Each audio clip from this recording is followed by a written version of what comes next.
At the summit of the Duccio slope in Cortina, Mikaela Shiffrin stared down the very mountain that, a mere 3 days before, had seemingly shattered her spirit.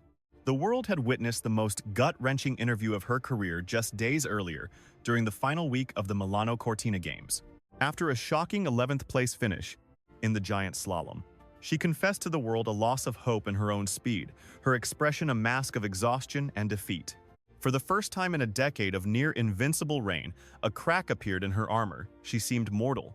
Pundits were already composing her athletic eulogy, proclaiming the definitive end of the Shiffrin dynasty.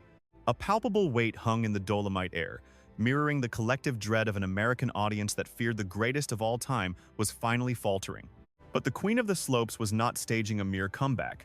She was about to stage a coronation. There, beneath the piercing limestone spires of the Italian Alps, in the last individual alpine race of the Games, Mikaela Shiffrin seized her crown once more. This wasn't just an Olympic gold medal victory in the slalom. It was a performance of such flawless execution, it seemed to defy the laws of physics. Her nearest competitor, Camille Rast of Switzerland, was left in her wake, trailing by a staggering 1.50 seconds. To grasp the magnitude of that gap, consider this. It stands as the third widest victory margin in the entire history of Olympic slalom. This was far more than another piece of hardware for her collection. This was a gold medal forged in revelation. In a spectacular setting, the greatest skier in history stared into the chasm of her own uncertainty and chose to fight back with everything she had. The saw-toothed Dolomites formed a breathtaking, cathedral-like stage for what could only be described as an athletic resurrection. Her journey from the depths of despair to the pinnacle of Olympic glory is a profound lesson in the unbreakable nature of the human spirit. How does one mend a fractured spirit in just a handful of days? After the 11th place catastrophe, Mikaela refused to retreat or make excuses about the ice or her gear. Instead, she immersed herself in what she refers to as the process. She sat down with her mother and coach, Ilia Shiffrin, for an unflinchingly honest talk to dissect why her rhythm was gone. She confessed that her mind was a relentless storm, haunted by the ghosts of her Beijing 0 for 6 showing and the trauma of a crash in Vermont the season before. The conclusion they reached was as simple as it was terrifying. She was hesitating, weighed down by a grief that lingered since her father's passing and a past abdominal puncture injury. Her subconscious was instinctively holding back. She was competing at 95% in a sport that demands 101% for gold, and she knew she had to channel her anxiety into raw power. The time for respecting the mountain was over. It was time to command it. The morning of the slalom, the tension in the air was so thick you could feel it. At the starting gate, she performed her familiar ritual, eyes shut, muttering to herself, her body twitching as she mentally mapped every single one of the 60 turns ahead. She later spoke of how dark thoughts tried to invade her mind, visions of falling, echoes of past pain, but this time, she refused to flee. She chose to embrace the fear, making it a part of her preparation instead of fighting it. The quest for perfection was over. Now she was aiming for raw aggression. The moment she launched from the gate, the world witnessed a transformed Mikaela Shiffrin. Gone was the hesitation, replaced by a resurgent belief. The slalom itself is a balletic fury, a high-speed dance on the edge of a blade. It demands a reaction speed unparalleled in the world of athletics. A skier must process a dizzying array of obstacles every second, all while hurtling down the mountain at blistering speeds. On that first run, Shiffrin was nothing but a streak of neon blue and white. Her performance wasn't merely a lead, it was an absolute declaration of dominance. Early on, she flirted with disaster, clipping a gate an error that would have unraveled most competitors. But for her, the impact became a catalyst, helping her lock into a perfect rhythm. She blazed across the finish line 0.82 seconds ahead of Germany's Lena Dürr.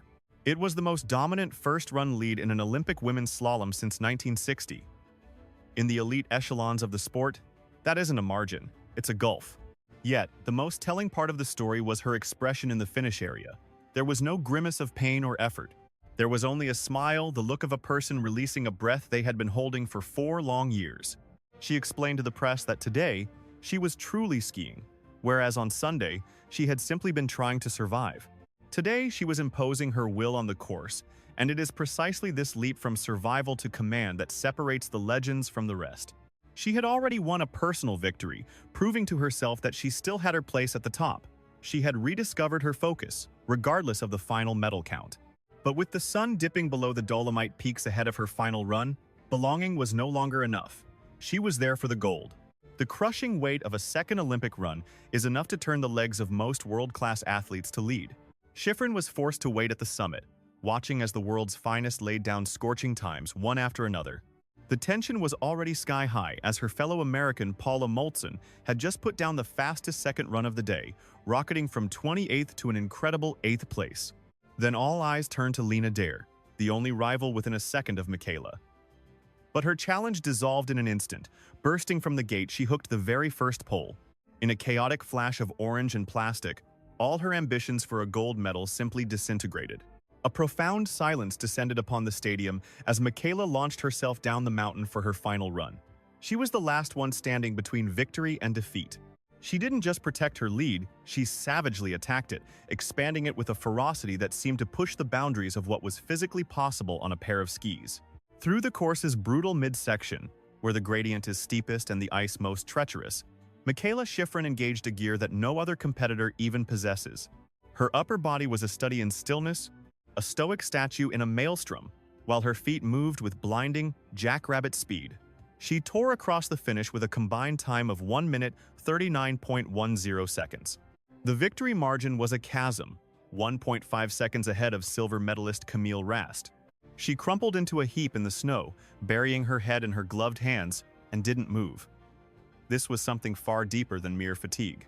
It was the absolute, soul-deep release from the suffocating pressure that had stalked her since 2018. When she finally raised her head, her gaze bypassed the throng of cameras, searching for just one face in the crowd: her mother, Eileen. The embrace they shared at the edge of the course was the culmination of a 12-year journey. In the dizzying moments that followed, one word kept tumbling from Mikaela's lips: clarity. She explained that she had discovered clarity in the profound realization that the outcome, winning or losing, no longer defined her. It was the understanding that she owed the mountain nothing, and in turn, the mountain owed her nothing back. This psychological breakthrough was the secret weapon that secured the gold. By letting go of the desperate need for the medal, she finally unleashed her body to do what 25 years of training had prepared it for. She had stopped racing for the endorsements, abandoned the chase for legacy, and began skiing purely for the feeling of it all. This triumph represents her third Olympic gold, cementing her place as the most accomplished American alpine skier in history. Yet, she confessed that it felt more like a new beginning than a final chapter. After the shattering tragedy of losing her father, Jeff Shiffrin, in 2020, and the public disaster in Beijing in 2022, this victory in Milan completes a long and arduous circle of healing. She offered a perspective on grief, describing it not as a circle to be closed, but as a continuous line one must learn to carry forward. She admitted that her father was the first person she thought of as the gold medal was placed over her head.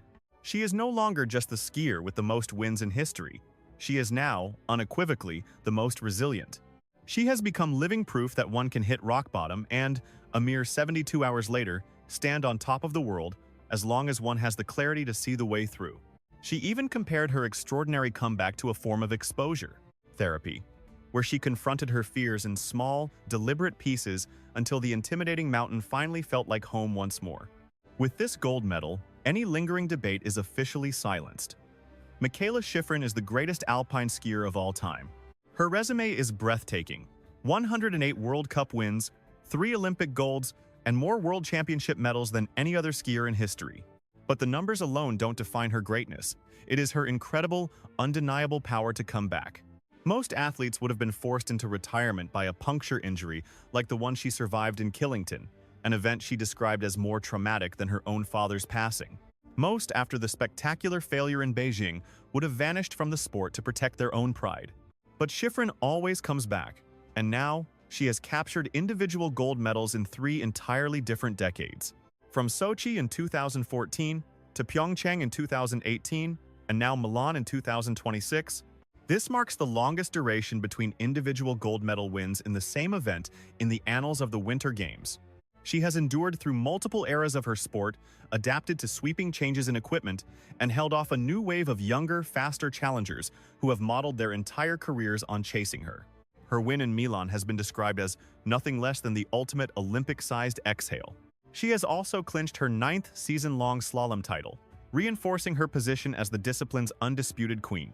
She stands alone in the sport's exclusive Century Club, yet her personal focus remains utterly humble. She told reporters that she wants her legacy to be about the shared joy of the sport, not simply the cold, hard medals. She wants to expand the world of ski racing, inviting more people in to experience the passion that burns behind the starting gates. In 2026, success for Mikaela Shiffrin is not defined by the piece of metal hanging from her neck. It is defined by the contents of her heart. To a worldwide audience, and most importantly to the millions of fans who have followed her journey for a decade, she proved that it is okay to admit that you are broken. It is okay to lose all hope for a moment, on one condition, that you do not choose to live there. As she stood on that podium, nestled in the Italian Alps, her guiding principles of inclusivity and sheer tenacity shone brighter than the medal itself. And she did not look like a flawless machine. She looked like a woman who had fought a war inside her own soul, and had, against all odds, won. She echoed the words of Nelson Mandela that week, reminding us that true peace is not silence, but a world built where every soul can thrive. And in the heart of Milan, she forged that world for herself, refusing to be caged by the stories spun from a shallow grasp of her sport. Her identity was not written by others, but carved into the ice with every perfect turn, and proven by the sheer will to stand at the starting gate again and again. An 11th place finish on Sunday might have seemed like a falter, but by Wednesday, Mikaela Shiffrin had shown the entire world the very reason the Olympics exist. We tune in to witness the resilience of the human soul, refusing to be broken.